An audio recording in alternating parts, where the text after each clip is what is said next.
Muy bien, muy bien, jóvenes. El día de hoy, bueno, permítanme presentarme. Soy el doctor Freddy Velázquez Angles. Soy médico anestesiólogo del Hospital Carlos Monge Medrano. Dicto esta cátedra por muchos años en la Universidad UANCB y desde hace un año en la Universidad Nacional del Altiplano. Tengo asignado algunos temas para dictarlos de manera virtual o presencial, según coordinemos. Esta primera oportunidad lo vamos a hacer de manera virtual. Y ya van a haber algunos otros temas como RCP, por ejemplo, que estamos planeando hacerlos presencial porque queremos hacer un taller más. Muy bien. Este primer tema trata sobre el manejo del dolor perioperatorio. ¿Ok? Sabemos, para ponernos en contexto, que el dolor es prácticamente el 85% de la causa de consulta en todos los hospitales del mundo. ¿Sí? Es un porcentaje altísimo por el cual los pacientes llegan al hospital. Sin embargo, es bastante mal manejado porque se desconoce, en términos generales, la fisiopatología, la tipificación y el manejo propiamente dicho. Entonces creen que se resume todo a dar un analgésico. Y no es así. Y de eso vamos a hablar un poco en esta oportunidad. Sabemos que el dolor se conceptualiza y se divide desde muchos puntos, se clasifica desde muchos puntos de vista, desde su etiopatogenia, desde su intensidad, desde su temporalidad, etcétera, etcétera, etcétera. Sin embargo, lo que vamos a repasar el día de hoy es un pedacito de este gran tema que es el dolor, y es el manejo del dolor perioperatorio, que estaría enmarcado dentro de lo que es el dolor agudo. ¿Ok? ¿Y a qué le llamamos dolor perioperatorio? Evidentemente al dolor que se presenta antes, durante y después de la cirugía. Muy bien.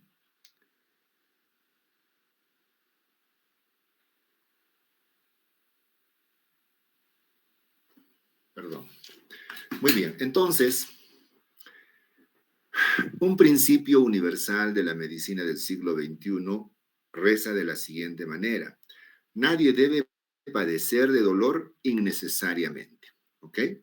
A veces, no sé si a ustedes les ha pasado en su práctica clínica o en la familia, cuando alguien se opera y despierta con dolor, la enfermera le dice: tranquila, tranquila, te han operado, por eso te está doliendo, ¿verdad? Y ese es un paradigma que debemos nosotros deshacer. Debemos reaprender la medicina en ese sentido, porque actualmente con la tecnología y la generación de nuevas técnicas y nuevos fármacos con los cuales podemos manejar de manera bastante efectiva el dolor, ya nadie debe de padecer dolor innecesariamente. A pesar de que el dolor es una respuesta fisiológica buena, positiva en el organismo. Sin embargo, cuando el dolor permanece en el tiempo, termina siendo deleterio para el organismo. La Asociación Internacional para el Estudio del Dolor, la IASP, define el dolor como la experiencia sensitiva y emocional desagradable, ¿ok? Y esta debe estar siempre asociada a una lesión real o potencial de un tejido. Ese es el concepto que le da la IASP. Y entonces cuando se les pregunte a ustedes qué es el dolor, es este concepto que deben manejar siempre, porque es un consenso internacional. ¿Ok? No es lo que nos parece, lo que creemos, no. El concepto de dolor es la experiencia sensitiva y emocional desagradable asociada a una lesión real o potencial de un tejido, que incluye una serie de conductas visibles y o audibles que pueden ser modificadas por el aprendizaje, ciertamente. Ahora, cuando hablamos de incidencia, de intensidad y de duración del dolor postoperatorio, estos van a variar definitivamente de un paciente a otro, de una intervención quirúrgica a otra, de un hospital a otro, inclusive de un país a otro. ¿Entienden? Entonces, esta individualidad de la sensación de dolor que tiene cada paciente hace de que nosotros manejemos el dolor de esa forma, individualizando a cada paciente. No podemos tener una receta para las apendicitis, por ejemplo, ¿no? Para el dolor postquirúrgico de las apendicitis. A todos le damos lo mismo, metamizol y tramal. Listo, se acabó. Esto funciona para todo el mundo. Y eso es lo que se hace en los hospitales generalmente. Se tiene una receta, un tip de RQ y se les da eso a todos. Y eso está totalmente equivocado porque, como les he explicado, no todos los pacientes son iguales. Por lo general, se recomienda tratar el dolor postoperatorio en forma multidisciplinaria y multimodal. Es decir, podemos inferir en el paciente muchos especialistas referidos al dolor, como por ejemplo los fisioterapeutas, los anestesiólogos, los intensivistas, los internistas, los algólogos, que son estrictamente conocedores del dolor. Y además, estos especialistas deben de tratar el dolor de muchas formas, a lo que se le denomina manejo multimodal del dolor. Uno de los componentes a considerar siempre va a ser el umbral del dolor. ¿Esto qué significa? Significa que si yo le doy un estímulo doloroso a 3 pacientes, o 4, o 5, estos pacientes no van a reflejar la misma intensidad del dolor. ¿Por qué? Porque cada uno maneja un umbral diferente del dolor que está sujeto a condiciones fisiológicas, fisiopatológicas, genéticas y etcétera. ¿Sí? Es una característica individual de cada paciente. Más complejo se hace el manejo de esta entidad, estamos hablando del dolor, ya que al ser una sensación subjetiva, varía de sujeto a sujeto y no es factible de cuantificar con exactitud, ¿cierto? Si yo le digo a Juan o a María, ¿cuánto te duele? Ah, eso me dice mucho. Y mucho para mí es poco, para el otro es regular y para el otro es exagerado.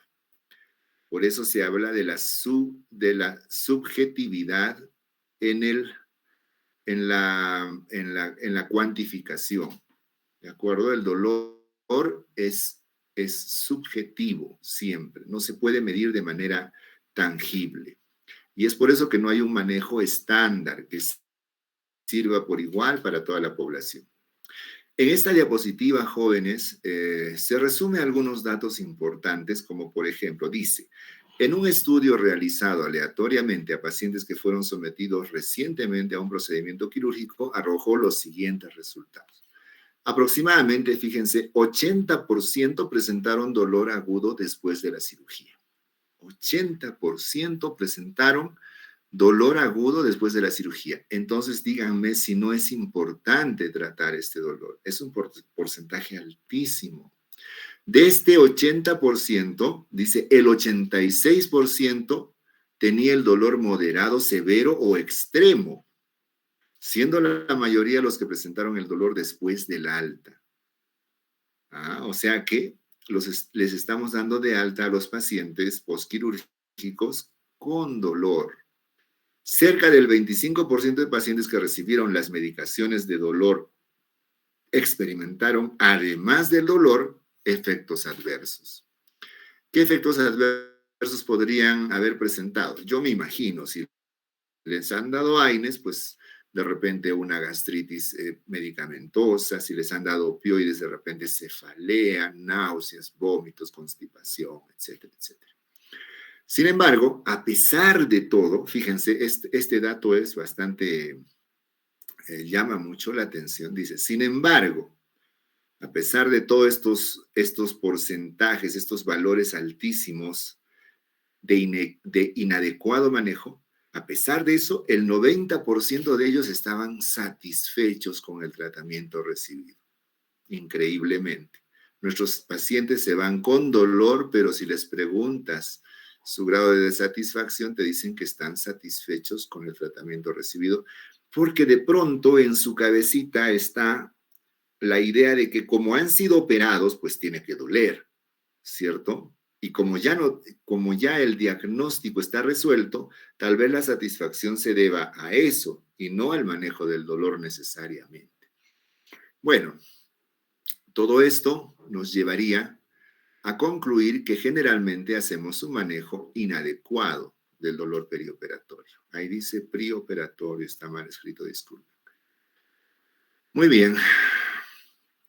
A pesar de los esfuerzos de los profesionales, de las publicaciones, de los avances farmacológicos, tecnológicos, el dolor perioperatorio sigue siendo insuficientemente tratado, como les dije en un comienzo, ¿no? A pesar de que tenemos un boom tecnológico en los últimos 20 años, no solamente en tecnología de monitorización, por ejemplo, sino también en tecnología farmacéutica que nos permite manejar medicamentos muy predecibles y muy, digamos, muy efectivos en cuanto al manejo del dolor.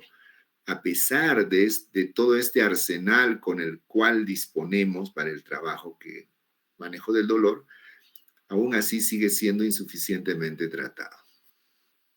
Muy bien, ese es el contexto o la introducción del tema. Y a partir de acá empezamos a entender un poquito en la fisiología y la fisiopatología del dolor. Las intervenciones quirúrgicas sabemos que producen una lesión tisular porque hay un corte, ¿sí? Hay una incisión, una lesión que se provoca a nivel de la piel, pues, ¿no es cierto? A este nivel lo que va a pasar es una liberación de múltiples mediadores inflamatorios tipo histamina, interleucina 6, interleucina 1, 2, etcétera.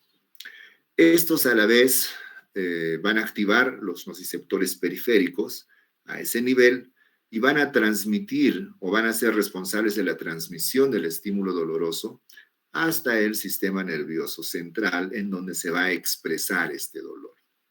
Cuando hablamos de nociceptores, hablamos de las terminaciones nerviosas libres, ¿no es cierto?, que tenemos a nivel de la piel. Son receptores con un alto umbral para la activación, o sea, están muy susceptibles de ser estimulados en cualquier momento. Y algunos conceptos que debemos manejar es, por ejemplo, cuando existe una estimulación repetida, hay una disminución del umbral de activación. Les pongo un ejemplo. Cuando ustedes comen picante, ¿no?, comen rocoto, digamos, ese es un estímulo doloroso. Ciertamente genera segregación de serotonina, por ejemplo, ¿no?, que nos permite tener cierta satisfacción. Pero si nosotros estimulamos muchas veces con el picante, termina disminuyendo el umbral de activación y por eso es que cada vez queremos más picante para conseguir el mismo resultado. Los nociceptores a nivel de la piel tienen varios tipos. Tenemos los mecanorreceptores o los mecanonociceptores, los nociceptores de la inflamación, que son los silenciosos, los polimodales, los mecanotérmicos, etc. Ustedes conocen y recuerdan más de eso que yo. Muy bien, un poquito de fisiología. Cuando hablamos de vías del dolor, sabemos que hay neuronas de primer orden, neuronas de segundo orden y neuronas de tercer orden. Las de primer orden obviamente van desde los nociceptores, es decir, desde el estímulo de la piel, hasta los ganglios raquídeos, que se encuentran en el asta posterior de la médula espinal. Y acá tenemos el dibujito, ¿no?, desde la nocicepción hasta el asta posterior de la médula espinal, en donde se va a unir con la neurona de segundo orden. A este nivel, antes de la unión de la neurona de segundo orden, que está en el lado contralateral, van a ocurrir varios fenómenos de modulación a nivel del neuroeje. que van a facilitar o inhibir el dolor. Y para que se produzcan estos fenómenos de modulación, pues vamos a necesitar la intervención de varios neurotransmisores como el glutamato, el aspartato, los sistemas opioides, la 5-HT3, la serotonina, la histamina, el GABA, etc. ¿De acuerdo? Entonces cruzan al lado contralateral y se unen con la neurona de segundo orden, en donde vamos a encontrar los haces espinotalámicos, espinomesencefálico, espino-reticular, que son propiamente las vías del dolor en donde se van a producir la regulación hacia arriba o hacia abajo, ¿no? No sé si se acuerdan, down regulation, up regulation. Eso es fisiología del dolor. Y finalmente, a nivel de la corteza, arriba, en los centros superiores, se van a unir con las neuronas de tercer orden, que ya prácticamente es el último eslabón del dolor, en donde se va a expresar el dolor a través de la corteza cerebral. En esta otra diapositiva tenemos ya, digamos, más esquematizado, ¿no? Existe un estímulo nocivo que lo va a recibir el nociceptor y este se va a transducir a o sea, este estímulo mecánico, por ejemplo, externo, se va a transducir se va a convertir en un estímulo eléctrico que se va a transmitir por los nervios periféricos hasta el asta dorsal de la médula espinal, en donde va a ocurrir la modulación en las vías del dolor, y finalmente estas van a ascender hasta el tálamo y la corteza, en donde se genera la percepción o expresión del dolor, ¿no? Estas son las estaciones fisiológicas del dolor. Muy bien. Habiendo recordado esta parte de la fisiología, vamos a hablar un poco de los efectos agudos del dolor. ¿Qué ocurre cuando la paciente o el paciente siente dolor agudo en el tiempo o en los tiempos perioperatorios, o sea, antes, durante y después de la cirugía? Evidentemente se resume a que se va a generar una respuesta de estrés neuroendocrino, ¿no? Una generación de sustancias neuroendocrinas que van a generar o que van a provocar una expresión clínica a nivel de los diferentes sistemas. Por ejemplo, a nivel del sistema cardiovascular, esta respuesta de estrés neuroendocrino va a generar un aumento de la presión arterial, va a generar taquicardia, aumento de la resistencia vascular periférica, aumento del gasto cardíaco. Todo obviamente va concatenado, ¿no? Esto prácticamente se está entendiendo como una activación o estimulación del sistema nervioso simpático. Va a haber aumento de las demandas de oxígeno por esta misma fisiopatología, lo que puede provocar inclusive una isquemia miocárdica. O sea, fíjense ustedes que un dolor agudo perioperatorio, no tratado o maltratado, puede llegar a generar una isquemia miocárdica, lo que en términos cristianos sería un infarto, ¿no?, de miocardio. Entonces, por eso es importante que se trate con bastante acuciosidad el dolor. A nivel respiratorio, aumento de la frecuencia respiratoria, con disminución de los movimientos respiratorios para generar menor gasto metabólico y disminuir el dolor, entendiéndose esto como un fenómeno de compensación, ¿no? Y por la disminución de los movimientos respiratorios, pues se van a generar atelectasias y un montón de problemas fuera de la fisiología normal. A nivel geniturinario, a nivel gastrointestinal y geniturinario se va a provocar náuseas, vómitos, ilio, distensión abdominal, retención urinaria. Todos estos efectos clínicos es porque precisamente dejamos que el dolor agudo actúe a nivel neuroendocrino, generando la secreción de un montón de sustancias que van a condicionar que ocurra estos problemas. Otros efectos, tenemos por ejemplo la hipercoagulabilidad, la depresión del sistema inmune, la ansiedad, alteraciones del sueño. Obviamente, ¿quién duerme con dolor? Nadie. Pacientes que no descansan y el sueño es totalmente necesario para la recuperación del paciente posoperado. Genera ansiedad, depresión del sistema inmune, lo que significa que estos pacientes con dolor maltratado van a progresar a complicaciones como, por ejemplo, infección de heridas operatorias, porque su sistema inmune está venido a menos. Va a generarse mayor días de hospitalización, mayor gasto para el sistema sanitario y una serie de efectos secundarios totalmente deleterios, dañinos para el paciente. ¿Ok? Entonces, vayan más o menos captando la necesidad y la importancia de manejar o tratar el dolor adecuadamente. El control de estos procesos fisiopatológicos asociados al dolor, o sea, todo lo que acabamos de decir, es capaz de atenuar la respuesta de estrés y mejorar la morbimortalidad de los pacientes, o sea, lo mismo al revés, ¿no es cierto? O sea, ¿qué dice? Si controlamos el dolor, vamos a evitar todos estos problemas que hemos mencionado y de esta manera vamos a mejorar la morbimortalidad de estos pacientes. Factores que condicionan el grado de dolor, como les decía al comienzo, no todos van a sentir el mismo dolor a pesar de que se tenga el mismo estímulo.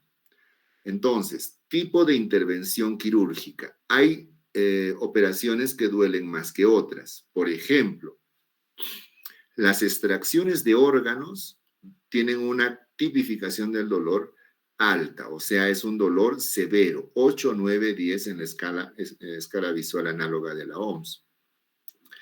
¿Qué intervenciones condicionan extracción de órganos? Por ejemplo, histerectomía, hepatectomía, prostatectomía, lobectomía, nefrectomía, etc. Todo lo que implique es retirar un órgano implica muchísimo dolor. ¿Ok? La duración de la cirugía también es un condicionante para la intensidad del dolor. No va a doler igual un paciente que se ha operado durante 30 minutos a un paciente que ha sido sometido a una operación de 4 o 5 horas. Evidentemente, el paciente que está sometido a más tiempo de cirugía es más, sus tejidos han sido más manipulados, más desgarrados, la exposición al medio ambiente ha sido mayor, la irritación ha sido mayor, etcétera, etcétera. Por lo tanto, va a condicionar una variabilidad en el grado de dolor que presente. El paciente es otro factor que condiciona una variabilidad en el grado de dolor. No todos, lo que dije al comienzo, no todos sentimos el mismo dolor a pesar de tener el mismo estímulo. La preparación preoperatoria también es importante porque no es lo mismo que el paciente ingrese preparado, estamos hablando de dolor, preparado en el sentido de que esté analgesiado, sin sensación de dolor a la cirugía, a que entre gritando de dolor, sin haber controlado ese dolor. Entonces, cuando el paciente entra con dolor, entendemos que todas las cascadas generadoras del dolor ya están establecidas. Y cuando eso ocurre, el manejo se hace mucho más difícil, por decirlo de alguna manera. Entonces, es mejor siempre prepararlos previamente a la cirugía. El paciente debe entrar tranquilo, con una sensación dolorosa cero. Las complicaciones después de la cirugía también van a condicionar el grado de dolor. Pues si tiene una infección posoperatoria, alguna situación que agrave su recuperación, pues va a implicar mayor dolor.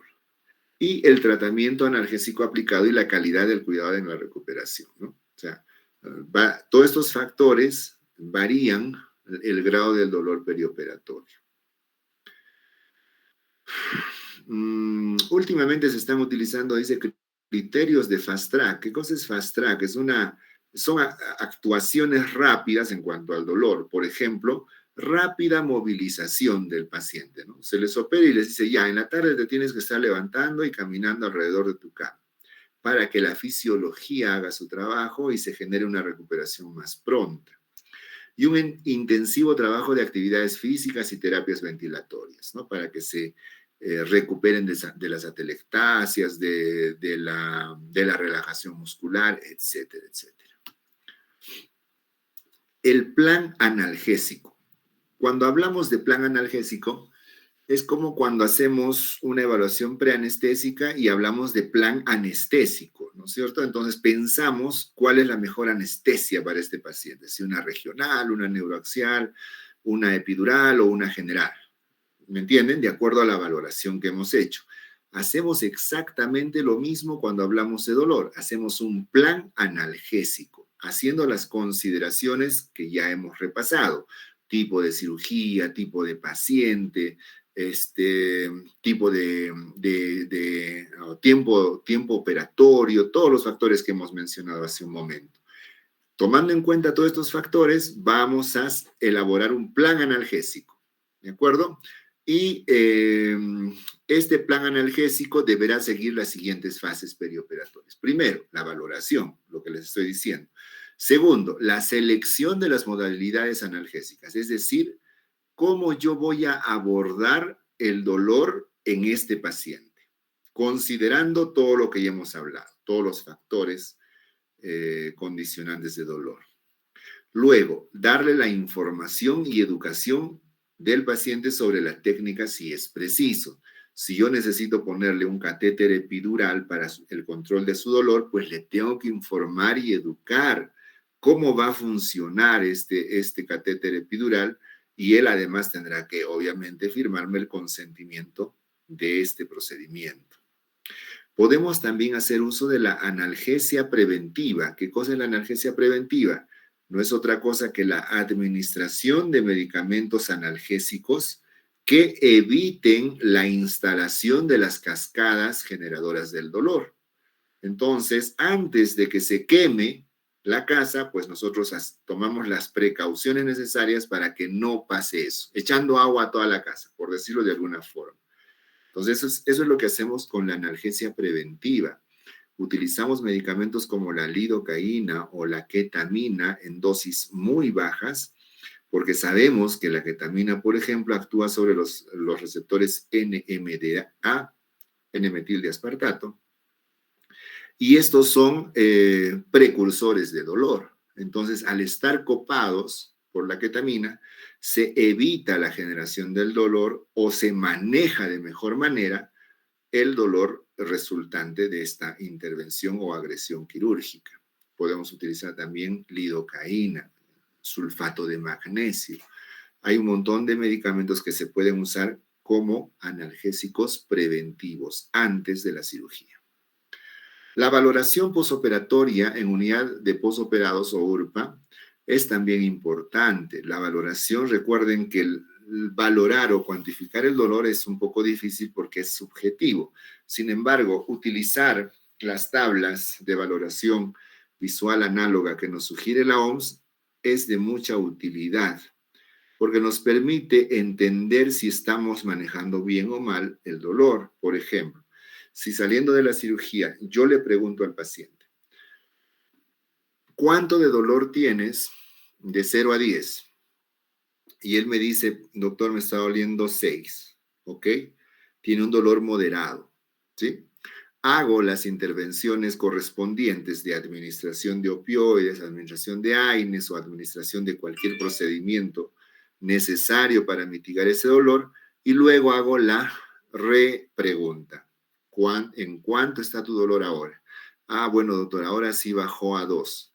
Entonces eso significa que tiene un dolor leve. Los dolores leves son aceptables para considerar que está bien manejado el dolor. Y un dolor leve es de 1 a 3, ¿no? En la escala visual análoga. Pero si tiene 4, 5, 6, 7, 8, 9, 10, entonces todavía tenemos que intervenir a ese paciente para intervenir el dolor del paciente. no quirúrgicamente, para disminuir esa valoración del dolor. Esta valoración de la escala visual análoga se tiene que hacer de manera diaria en el servicio de hospitalización, cosa que no se hace. Se tiene que valorar, por ejemplo, hoy día está en su primer día posoperatorio y ¿cuánto está su dolor? Está en 5, ok. ¿Qué le indicamos? Le indicamos AINES, opioides o tal o cual cosa. Muy bien.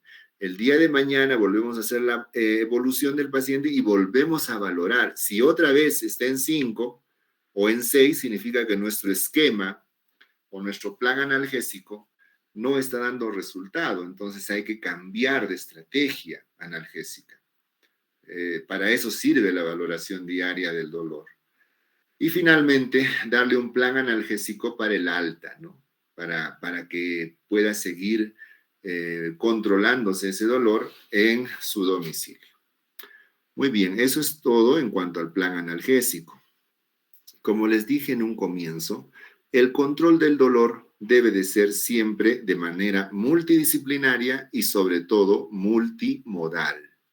Y cuando hablamos de múltiples modos, hablamos de la fisiopatología del dolor, es decir, de las estaciones fisiológicas del dolor o fisiopatológicas del dolor. Nocicepción, transducción, transmisión,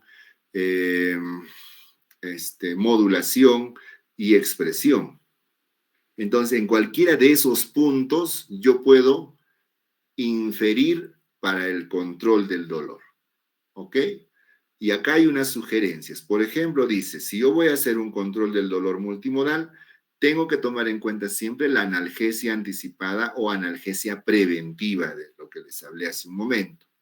Tengo que pensar en analgésicos orales, tengo que pensar en analgésicos parenterales, tengo que pensar en estos tipos de administración para el uso de AINES y opioides y otros coadyuvantes del dolor. Puedo pensar también en bloqueos nerviosos periféricos, como por ejemplo un bloqueo de plexo braquial, un bloqueo de plexo lumbar, un bloqueo neuroaxial, ¿no? Con administración de analgésicos por bomba elastomérica, etcétera, etcétera. Todas esas posibilidades están abiertas a usarse dependiendo del tipo de paciente que tengamos. La analgesia, como ya les dije hace un momento, la analgesia preventiva es aquella que se administra antes de la incisión quirúrgica y previene el establecimiento de la sensibilización central y periférica tras la lesión incisional. Disminuye, obviamente, al estar controlado las cascadas del dolor, disminuye los requerimientos analgésicos posoperatorios. Termina siendo una gran ventaja el uso de la analgesia preventiva. Cuando hablamos de analgésicos, pues vamos a casi siempre pensar en AINES y opioides, ¿no es cierto? Sabemos que los AINES son antiinflamatorios, analgésicos, antipiréticos, que están en el primer escalón del tratamiento del dolor según la escalera que nos sugiere la OMS y están, digamos, en primera línea para el manejo del dolor leve a moderado. Según su mecanismo de acción, sabemos que son inhibidores de la COX-1 y de la COX-2. Va a depender qué es lo que yo quiero lograr para darle inhibidores de la COX-1 o selectivos de la COX-2. Ahí tenemos una diapositiva en donde más o menos nos hacen recordar, de acuerdo a su estructura química, los diferentes tipos de AINES, ¿no? Como el ketorolaco, la indometacina, el diclofenaco, el ibuprofeno, ketoprofeno, metamizol, paracetamol, etc. Y algunos inhibidores selectivos, ¿no? Como el celecoxib o el meloxicam, que son muy, muy buenos también. Los efectos adversos de los AINES pues son los no selectivos, ¿no? Porque van a no solamente inhibir las prostaglandinas generadas por el dolor, sino también las prostaglandinas constitutivas, que están, por ejemplo, protegiendo la mucosa gastrointestinal. Entonces, es por eso que van a generar úlceras pépticas cuando se tiene tratamientos prolongados o cuando se combina con corticoides o tabaco o alcohol o cosas así, ¿no es cierto? Igual a nivel renal, hematológico, pulmonar, etc. El otro grupo grande en el cual siempre pensamos son los opioides, que ya sabemos que es un universo de conocimientos, que son medicamentos que actúan en los receptores mu, kappa, delta. Sabemos que los mu se dividen en mu1, mu2. Mu1 es para el dolor, que es lo que quisiéramos, pero cuando nosotros metemos un opioide, no solamente actúa en mu1, también actúa en mu2, que es depresión respiratoria, kappa, delta, que es náuseas, vómitos, etcétera, etcétera, etcétera. Entonces, cuando administramos opioides, recordemos que estamos dando un combo completo, que viene de todo, ¿sí? A pesar de que nosotros solo queremos que actúe mu1, pues actúa en mu1, mu2, mu3, kappa 1, kappa 2, delta 1, delta 2. Y cada uno tiene su expresión clínica, que por lo general son efectos secundarios no deseados de los opioides, con los que tenemos que lidiar, ¿no? Si le damos, por ejemplo, opioides, automáticamente tenemos que pensar en un antiemético, porque una de los efectos secundarios de los opioides son náuseas y vómitos. Otra cosa, otra característica que no debemos olvidar de los opioides es que no tienen techo analgésico. Significa que le puedo dar cuanto me dé la gana hasta calmarle el dolor, pero recordemos que lo que me va a frenar es los efectos secundarios.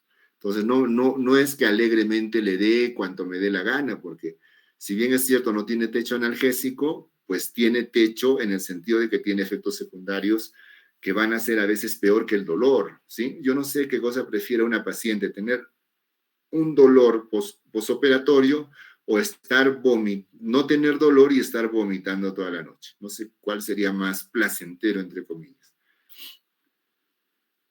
¿Qué más?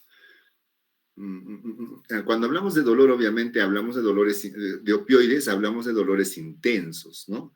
Moderados a graves, ¿de acuerdo?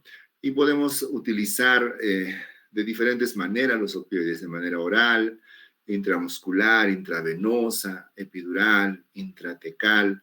Podemos darle un PCA, o sea, Patient Control Administration, o sea, un aparatito para que el paciente pueda administrarse y controlar por sí mismo la cantidad de analgesia que se puede administrar, ¿no? Para recordar un poquito la clasificación de opioides en agonistas puros, agonistas parciales, agonistas antagonistas y antagonistas como la naloxona.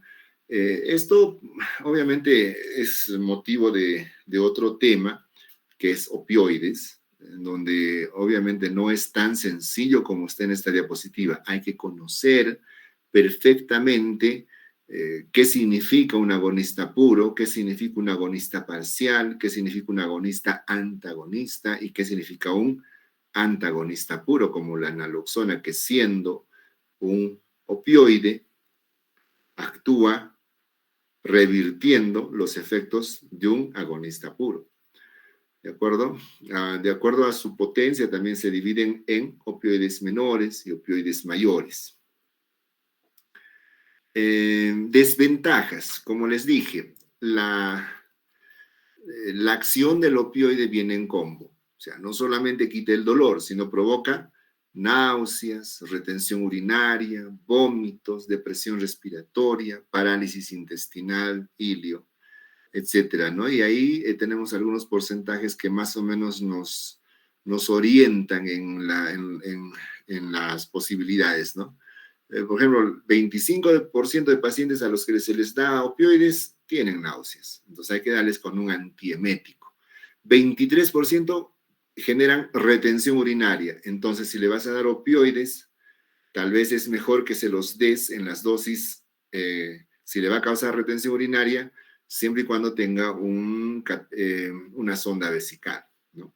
Vómitos, 20%, depresión respiratoria, etcétera, etcétera.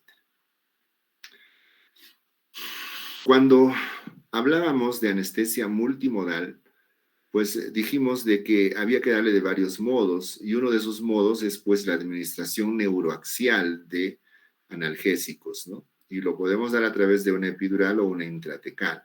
Podemos también hacer bloqueos periféricos como bloqueo de plexo braquial a nivel interescalénico o axilar, plexo lumbar, dándoles analgésicos en bomba elastomérica o en algún tipo de bomba que les permita administrar de manera continua y dosificada y titulada los AINES u opioides que necesiten.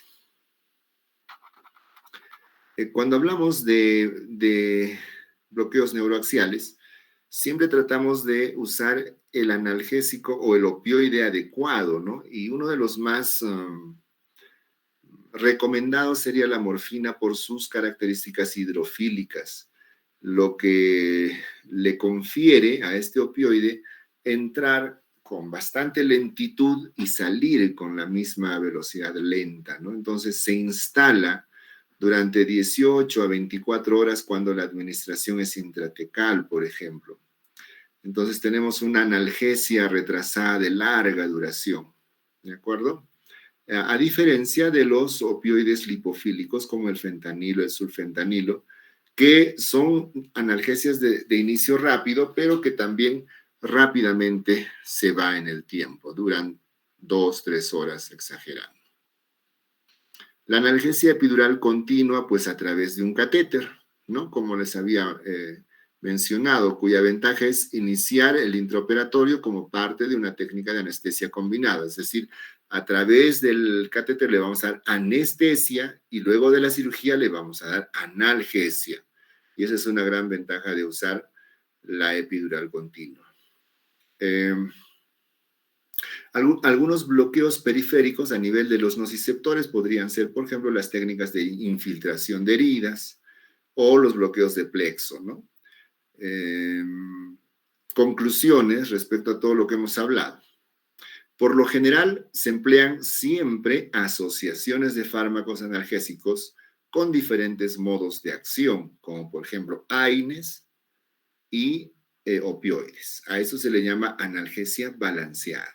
O sea, casi nunca deben de usar un solo medicamento. Por favor, acostúmbrense a usar asociación de fármacos, ya sean como coanalgésicos o fármacos con diferentes mecanismos de acción como los opioides y los AINES, ¿no? Que sinergizan muy bien. En dolores intensos, tipo extracción de órganos, debemos utilizar las técnicas basadas en perfusión continua y PCA. Perfusión continua con una bomba elastomérica podría ser, y PCA pues es el aparatito que permite al mismo paciente controlar su dolor por vía endovenosa o vía epidural, o las dos técnicas pues combinadas, ¿no? Los factores que demoran la recuperación después de la cirugía incluyen pues siempre el dolor, las náuseas, los vómitos, el ilio, las respuestas al estrés quirúrgico, trastornos de sueño, inmovilidad, ¿quién se quiere mover con dolor? Deficiencias nutricionales propias del paciente, fatiga. Entonces, todo esto va a demorar la recuperación del paciente y el dolor es una de las cosas más importantes que demora enormemente la recuperación del paciente. Nadie o ningún paciente se va a incorporar de su cama si sigue teniendo dolor. Entonces, por eso es importante calmar este síntoma tan dañino, deleterio, ¿cómo se le puede decir? Tan agresivo para el paciente. El uso de técnicas analgésicas simples, analgesia unimodal, por ejemplo, puede aliviar el dolor, pero no alterará los otros factores que determinan la recuperación. Por eso es que no es recomendado manejo del dolor unimodal, ¿sí? Siempre multimodal. La analgesia multimodal es un concepto que persigue mejorar el control fisiopatológico quirúrgico.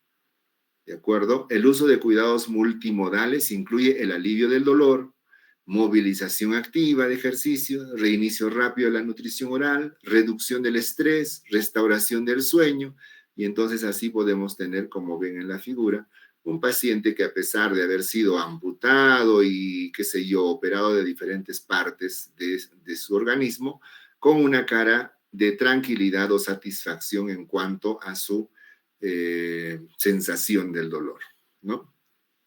Listo, muchas gracias, jóvenes. Empezamos la rueda de preguntas que puedan tener respecto a este tema.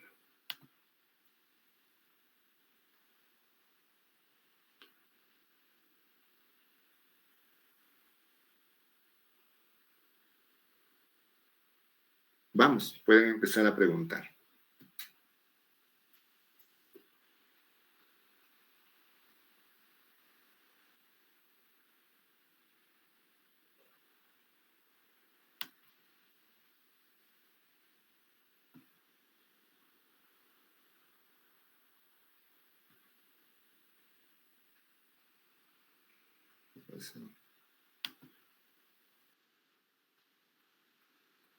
Puedes preguntar, Kevin.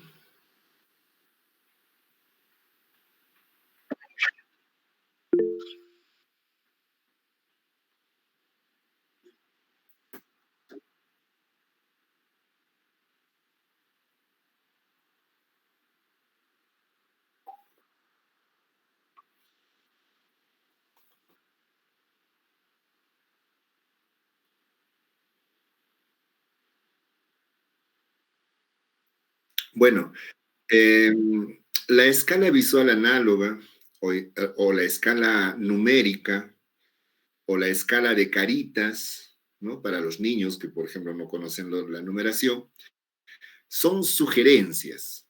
Al ser el dolor un síntoma subjetivo, su valoración, pues, no es tan sencilla, solamente nos aproxima a entender la intensidad que está sintiendo el paciente. Pero no es obligado usar la escala visual análoga. Si tienes otra que te ayude mejor, pues úsala. Son escalas que sugiere la OMS, me parecen acertadas. Yo siempre he usado la escala visual análoga y me funciona. Y en los niños que no tienen conocimiento de los números, pues las caritas, ¿no? Hay caritas con expresión del dolor intenso, caritas felices cuando se trata de un cero, ¿no? El dolor. Y tú le dices que señale cómo se siente el paciente en ese momento y te ayuda. Marco Fernando. Sí, doctor. Quería absorber una duda acerca de en qué casos para tratar el dolor se puede considerar el uso de cannabinoides. Los cannabinoides, pues, son a ver, los cannabinoides son en general opioides endógenos, ¿ok? Entonces, los cannabinoides terminan siendo los opioides que usamos, pero sintéticos. Entonces, cuando hablamos de opioides naturales, hablamos de cannabinoides u opioides naturales.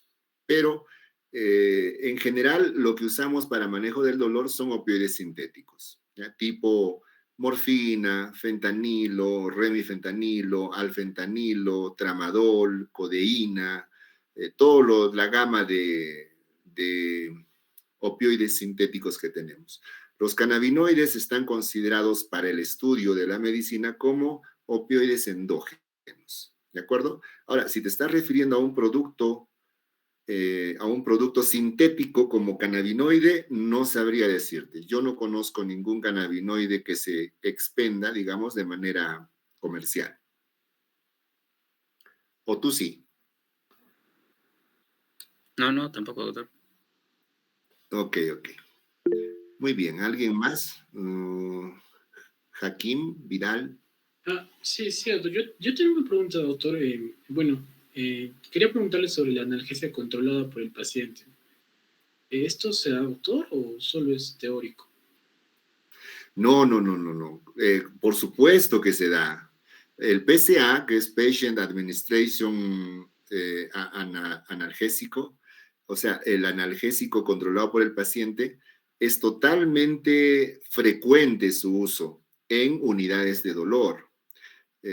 Acá en el Carlos Monge Medrano no tenemos máquinas de PCA. Sin embargo, en Arequipa, no yendo muy lejos, o Cusco, tienen PCA. Generalmente esto se usa para los pacientes que tienen dolor crónico. Y cuando hablamos de dolor crónico, hablamos de dolor crónico no oncológico y oncológico. Y se usa más para los pacientes que tienen dolor crónico oncológico, en los cuales, pues, el manejo del dolor tiene que ser de manera constante, bastante titulada, bastante controlada, ¿no? Ahora, el PCA es un aparato que tiene un control remoto, en donde el paciente, pues, así como para subir el volumen y bajar el volumen de la televisión, aprieta un botón y se sube el volumen y listo, ¿no? Entonces, cuando él tiene el dolor, aprieta un botón y la máquina le da un bolo programado de analgésico. Pero al usar opioides, podría caer el paciente en una tentación de farmacodependencia. Recordemos que los opioides generan fácilmente farmacodependencia y él podría estar ahí cliqueando a cada rato su control remoto y volviéndose adicto. Pues no, les cuento que el PCA tiene sus candados preestablecidos, preprogramados, que no permite ese tipo de manejo. Entonces, al paciente hay que educarlo y decirle, mira, esto te va a calmar el dolor si apretas este botón, te va a dar una dosis, pero si tú sigues apretando, no lo va a hacer la máquina. Así que tú tienes que controlar el dolor de manera adecuada, de tal forma que no agotes la programación de la máquina. Entonces el paciente entiende y lo hace de manera correcta. Estas maquinitas se usan generalmente para evitar, evitar el, ¿cómo le puedo decir esto? Evitar que un personal esté exclusivamente a cargo de la administración del paciente, ¿no? Se le da al paciente y el paciente se va administrando todo el tiempo necesario. Muy bien, otra pregunta. Pregunten, Yénida, Dina, Lisbeth, Perca, Yameli, Noemí, Solimar, Ever, Clinton. Tenemos a un expresidente de los Estados Unidos. Fran Lee, Brian, Kimberly. No está Kimberly. Vamos.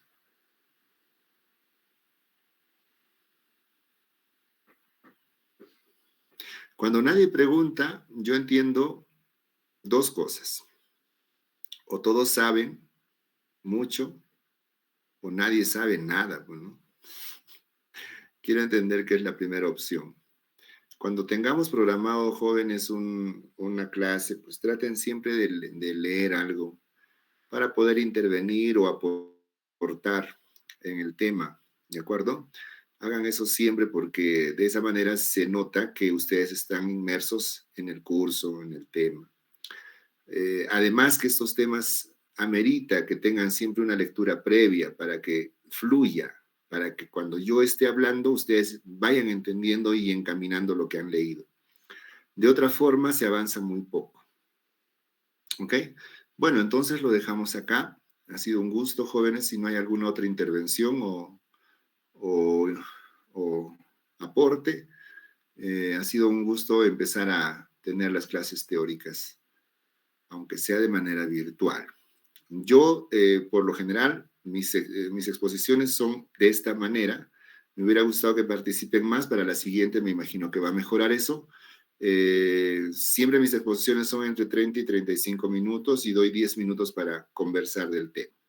Mis clases didácticas son 45 minutos, no más. ¿Sí? Luego de eso ya perdemos interés, nos distraemos y no es nada bueno. ¿Listo, jóvenes? Hasta la siguiente, entonces. Estaré pendiente de su delegado para que programemos la siguiente clase. Hasta luego.